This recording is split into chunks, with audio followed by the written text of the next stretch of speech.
কক্সবাজারের পেকুয়া উপজেলার শিলখালী, টৈটং ও বারবাকিয়ার পাহাড় ঘেঁষা জনপদে বইছে বিদেশি আমের সুবাস।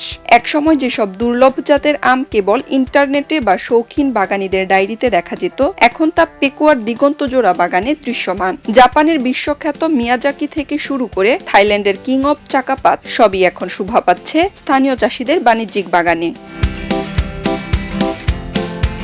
আগামজাত হিসেবে পরিচিত কিং অব চাকাপাত জুলাইয়ের শেষ সপ্তাহ থেকে পাকতে শুরু করে, আর থাই সবুজ জাত কিউজাই কাঁচা ও পাকা উভয় অবস্থাতেই অত্যন্ত সুস্বাদু, যা পাকবে জুলাই-আগস্ট মাসে। তবে এখনকার কৃষকদের মধ্যে সবচেয়ে বেশি সাড়া ফেলেছে 12 মাসি জাত কাটিমন আম। পেকুয়াতে চমৎকার একটা বাগান করার উপযোগী জায়গা।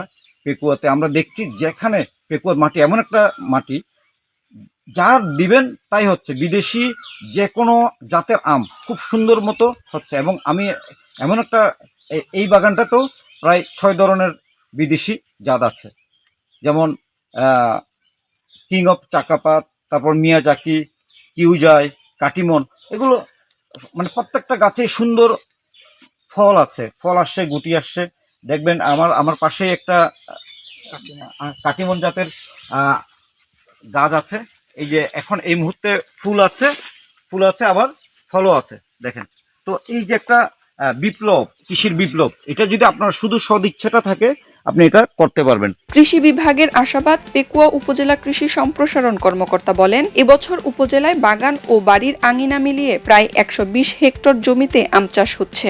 আবহাওয়া অনুকূলে থাকলে হেক্টর প্রতি গড়ে 12 মেট্রিক টন ফলন আশা করা যাচ্ছে।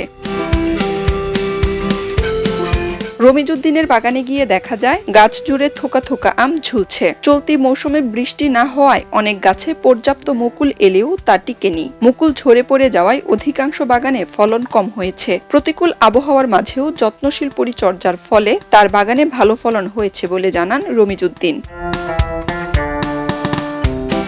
খবরের কাগজ, নিখাদ, নির্ভীক, নিরপেক্ষ।